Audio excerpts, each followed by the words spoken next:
Bonjour, dans cette capsule, il sera question des forces et du principe d'interaction. Alors, on va parler des actions mécaniques. Une action mécanique, c'est par exemple quand on veut maintenir une haltère comme ça au-dessus de sa tête, en équilibre. Mais ça peut être aussi une façon de mettre un objet en mouvement, donc ici le pied sur le ballon, ou alors de déformer un objet, donc le pied ici sur la canette. On va modéliser ces actions mécaniques par une force. Donc pour modéliser cette force, on peut représenter ça comme ça avec une flèche. Donc le pied va exercer une force sur le ballon de gauche vers droite. Et ici le pied va exercer une force sur la canette du haut vers le bas. Les forces ont des caractéristiques. Alors il y a un point d'application là où va s'exercer la force. Et puis une direction qu'on appelle aussi la droite d'action. Et sur cette droite d'action, on peut choisir un sens. Donc on va choisir un sens, et puis il y a aussi la valeur de la force qui va correspondre à la longueur de la flèche ici qu'on a représentée. Ces quatre caractéristiques, ça correspond à ce que vous connaissez en mathématiques, ce sont les vecteurs. Donc on va toujours représenter des forces par des vecteurs, parce que ça nous indique ces quatre caractéristiques-là. Il y a plusieurs types d'actions. Il y a des actions contact et des actions distance. Alors si je prends par exemple ce petit parachute qui descend, des forces vont s'exercer sur ce parachutiste. Alors s'il descend, c'est parce que il est soumis à son poids. Donc il y a déjà le poids qui va s'exercer sur le parachutiste. Et ça, c'est une force qui agit à distance. La Terre va attirer le parachutiste à distance. Et il y a une autre force qui, heureusement pour lui, existe, c'est le parachute. Alors le parachute, c'est pas une force à distance parce que c'est la force de l'air qui va toucher le parachute. Donc ça, c'est une force qui va agir par contact. Donc il y a des forces qui agissent à distance et il y a des forces qui agissent par contact. Je prends un autre exemple. Ici, on a une pomme attachée dans un pommier. Et puis cette pomme va se détacher et va tomber vers le sol. Lorsqu'elle est en train de tomber, quelles sont les forces qui vont s'exercer sur cette pomme? Alors si elle tombe, c'est parce qu'elle est soumise à son poids. Aussi, il y a la terre qui attire cette pomme, donc il y a le poids qui s'exerce sur cette pomme. Pour calculer ce poids, vous savez que le poids P, c'est proportionnel à la masse fois l'intensité de la pesanteur G. Donc P égale M fois G. Est-ce qu'il y a des autres forces qui vont s'exercer sur cette pomme? Cette pomme ne disposant pas de parachute, il n'y a que le poids qui va s'exercer sur cette pomme. Alors maintenant, je remets la pomme dans l'arbre. Lorsque la pomme est dans l'arbre, quelles sont les forces qui vont s'exercer sur cette pomme? Il y a toujours le poids qui s'exerce sur la pomme, mais il y a une autre force qui l'empêche de tomber, c'est la force de la tige avec laquelle elle est attachée dans l'arbre. Donc une autre force, force de la tige ici. On sait calculer le poids, on va voir plus tard pour calculer la force de la tige. Je vous donne un autre exemple. Ici, on a une pierre. Alors, quelles sont les forces qui vont s'exercer sur cette pierre?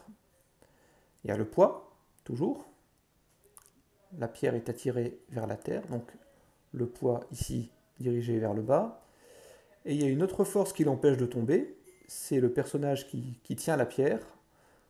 Et donc, il va exercer une force qui va contrebalancer cette force poids. Donc, c'est la force des mains sur cette pierre.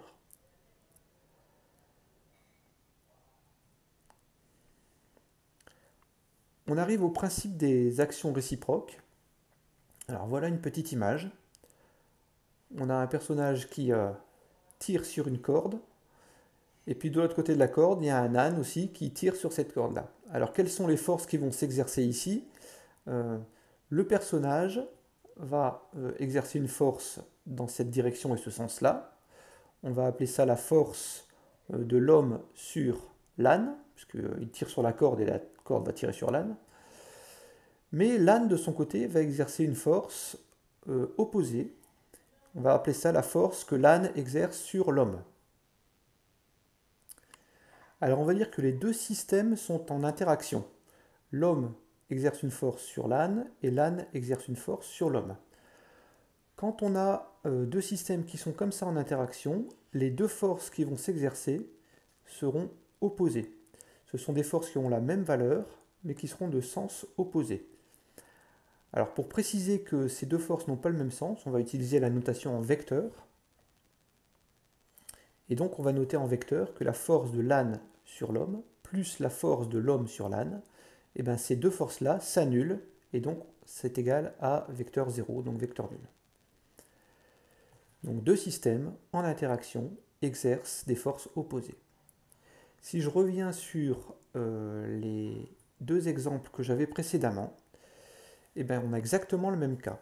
On a deux systèmes en interaction, l'homme et la pierre, la pomme et la tige, et donc à chaque fois les deux forces sont opposées. Ça veut dire qu'elles sont égales en valeur, mais juste elles n'ont pas le même sens.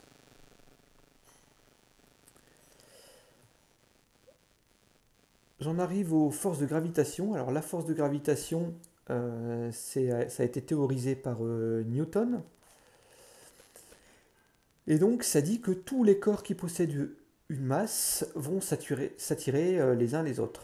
Donc si on prend par exemple la Terre, à laquelle on va attribuer une masse M1, et une soucoupe volante qui possède une masse M2, eh bien ces deux corps-là vont s'attirer l'un l'autre. C'est-à-dire qu'il va y avoir une force qui va passer par le centre des deux, et donc la Terre va attirer la soucoupe volante vers elle. On va appeler ça la force que la Terre exerce sur la soucoupe. Mais comme les deux corps sont en interaction, eh bien, il va aussi y avoir une force que la soucoupe va exercer sur la Terre. Et donc ça va s'exercer de cette manière-là. Et on va noter force de la soucoupe sur la Terre. Pour calculer cette force de gravitation, Newton nous a donné cette formule. La force qui va s'exprimer en newton, donc, c'est égal à une constante, c'est la constante de gravitation universelle, multipliée par le produit des masses des deux objets, et divisé par la distance entre les deux au carré. Alors si cette soucoupe vient se poser sur Terre, que vaudra cette force entre la Terre et la soucoupe? Est-ce que la distance c'est 0? Eh bien non, la distance entre la Terre et la soucoupe c'est pas 0, puisqu'on prend toujours la distance de centre à centre, et donc du centre de la soucoupe au centre de la Terre, il y a une distance r qui représente le rayon de la Terre. Donc la Terre va bien exercer une force sur cette soucoupe, et donc si on reprend la formule donnée par Newton, F est égal à G multiplié par le produit des masses soucoupe et Terre, divisé par la distance entre les deux, c'est-à-dire R carré.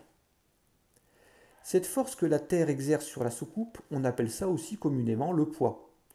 Et tout à l'heure, on a vu que pour calculer le poids, c'était masse de la soucoupe fois G, donc M2 fois G. Eh bien, ces deux choses-là sont rigoureusement les mêmes. Donc cette force-là, ça correspond au poids. Le poids est donc égal à cette force de gravitation. Alors si on égalise les deux expressions, je remplace P par son expression et F par son expression, donc M de G est égal à G fois M1 fois M2 divisé par R carré. Et bien là on voit qu'on peut simplifier quelque chose. Les M2 qui sont de chaque côté, on peut les supprimer. Donc l'intensité de la pesanteur sur Terre, petit g, c'est égal à grand G, la constante de gravitation universelle, multiplié par la masse de la Terre, divisé par le rayon de la Terre au carré.